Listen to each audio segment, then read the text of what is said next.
Şimdi efendim D3K2 krem ne var hocam? Niye farklı bir krem?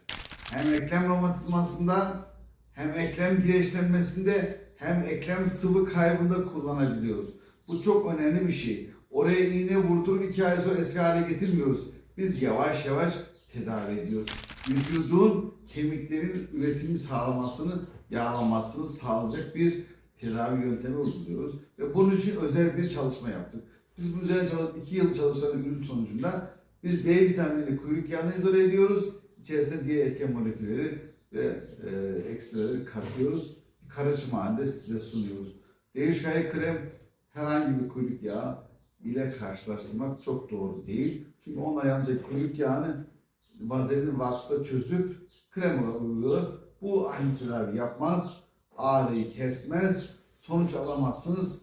Doğru ürünü seçin, lütfen bilimi tercih edin.